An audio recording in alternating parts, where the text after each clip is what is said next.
Well, for a few hours, a couple hours anyway. I don't know how long it's going to take.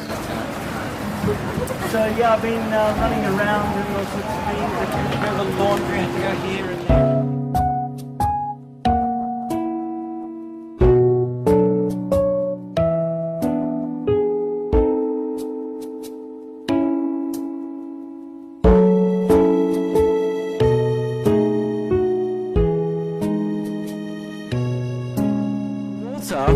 Became Albert's first student, and Walter himself also became very, very famous, and you can find him on the internet.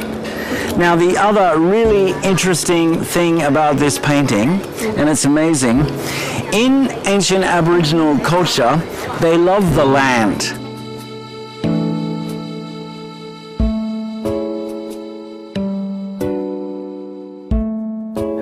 So thank you for Mr. Dalton inviting us to your house, and we see a lot of your collection, and I see that many of your collection is in Chinese style, and I want to ask, why do you collect the antiques in Chinese style? Well, I haven't actively particularly sought out Chinese antiques, but I've done a lot of travel in China. And I've traveled to a lot of different Chinese provinces all over China in the last 20 or the last 15 years. And the thing about it is wherever I go in my travels all over the world, I always like to try to find something, not just a souvenir, but something of more meaning, something with historical value or something with cultural value. And therefore I've always got my eyes open to try to find something that I feel really talks of the culture or talks of the history. And of course, living in China as I do here in Hong Kong, I mean, I love to travel to China, and therefore I've really developed a real interest in Chinese art and artifacts and cultural pieces, and therefore I've collected, you know, a number of Chinese pieces.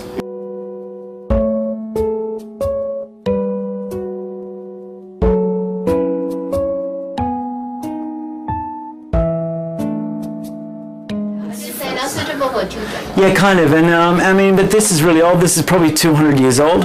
I wish I could show you the inside. It's exquisite. I'll show you later if you like. When you reach It's 18, incredible. you come again. Yeah, come again, because the picture on the inside is of the wedding night, of the honeymoon of the man and the woman.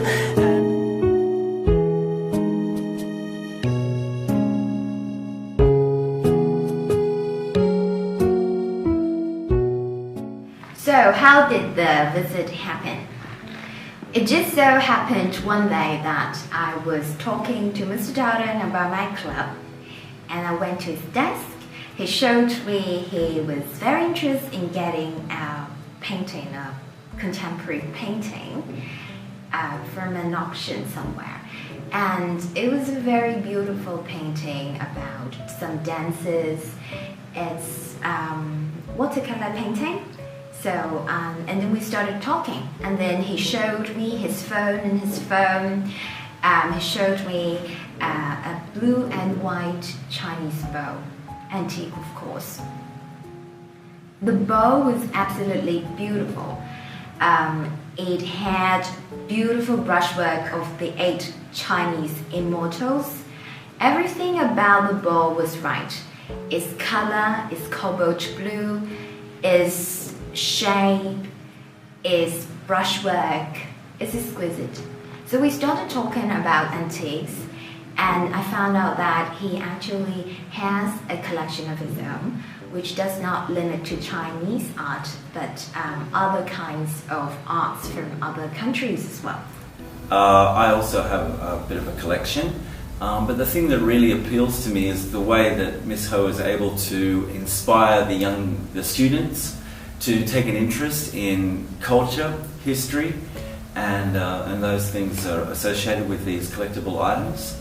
I was happily able to attend one of her meetings and get to know the students on a more personal level, and to share something that we have a common interest in, which are these collectible old items, which teach us a lot about social history and life in the past. And you know, I just think it's a fantastic club. In all the schools I've worked in over many years, I've never being involved with it. I'd never seen such a club. If you were to ask me my impression about this whole visit, only one quote came to my mind, and it's Chinese. It's from the Analects of Confucius. If we walk together, one may be my teacher. And this is how I feel about the whole visit. We can always learn something from the people around us.